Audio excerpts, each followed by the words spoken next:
On parle d'environ 2 millions de véhicules électriques en 2020. Donc c'est une croissance explosive auquel il faudra faire face, notamment au travers des infrastructures, hein, et pas seulement du véhicule à proprement parler. Donc ça c'est un premier problème. Le deuxième problème c'est la consommation. Des gens comme EDF, Électricité de Strasbourg, en tout cas les gens qui produisent l'énergie, ont un double enjeu. Ils doivent être capables de répondre à la demande, et on sait qu'aujourd'hui déjà répondre à la demande d'appel de courant est compliqué.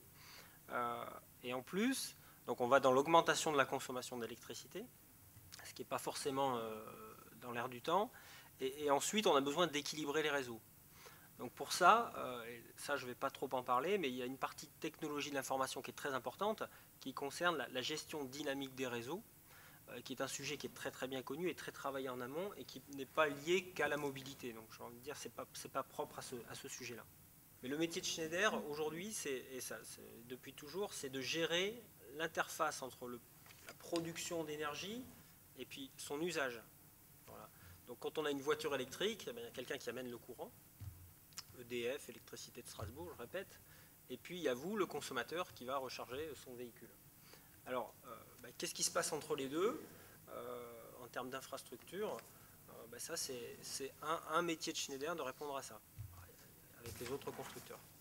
Alors, l'enjeu pour nous, c'est quoi? L'enjeu technologique, il est multiple.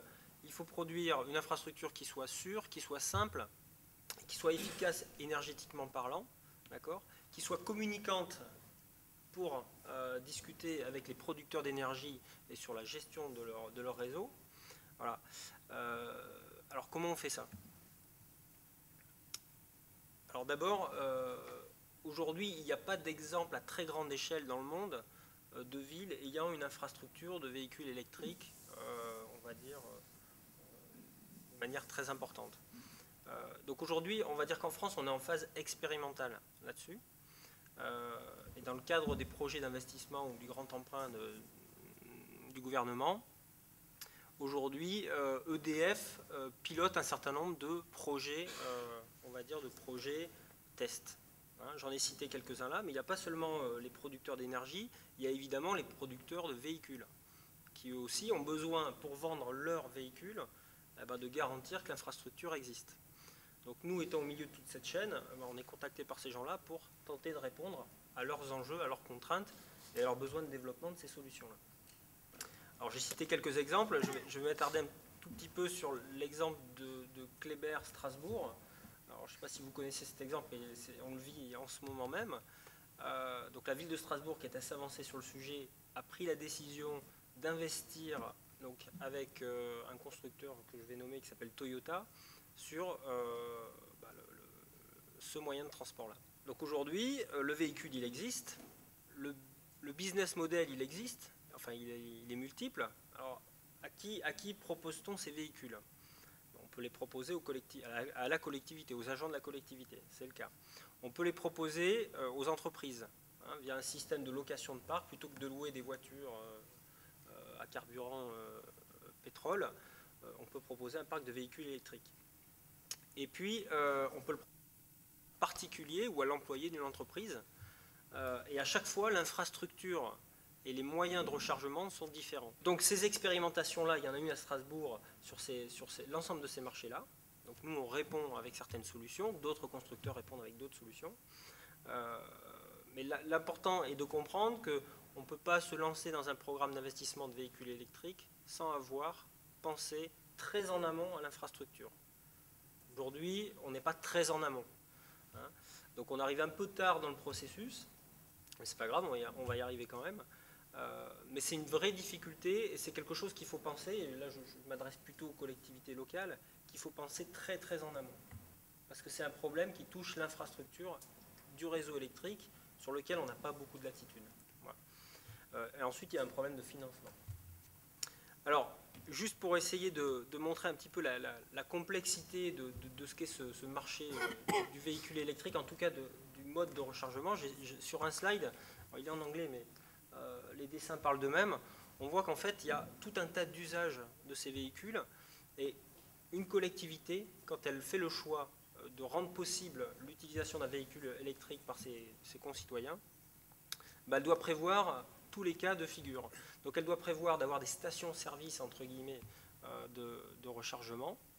Elle doit prévoir d'avoir, on va dire en tout cas pour ces entreprises, des systèmes de rechargement payants ou non, d'accord, protégés, parce que si vous mettez votre voiture à charger, il ne faut pas que quelqu'un qui arrive derrière vous, vous êtes allé faire vos courses pendant 1h30, vous chargez sur le parking du carrefour du coin et vous avez besoin d'aller acheter des chips.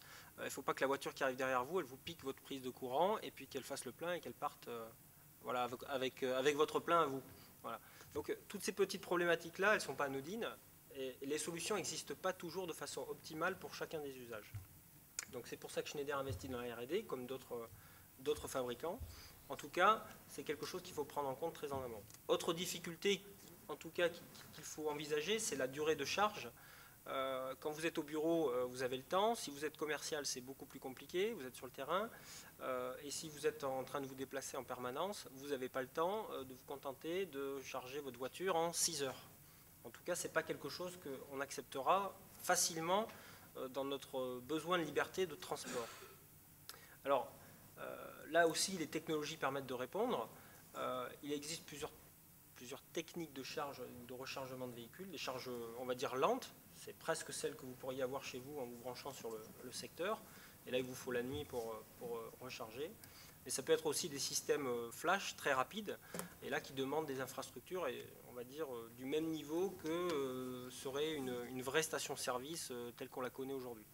Voilà, donc ça touche l'aménagement du territoire, etc. Et puis on voit ici quelques exemples, quelques simulations de situations dans lesquelles vous pourriez être amené à utiliser un système de rechargement d'un véhicule électrique. Donc sur la gauche, on ne voit pas très bien, mais un coffret tout simple. Et là, vous êtes autonome, c'est comme si vous branchiez une ampoule. Sur les parkings, c'est un peu plus compliqué parce que ça peut être payant ou non payant, communicant. Et en tout cas, le niveau de sécurité attendu n'est pas le même. Et la vitesse de charge non plus. Donc il faut un appel de puissance plus fort. Et puis enfin, des stations de rechargement dont j'ai déjà parlé.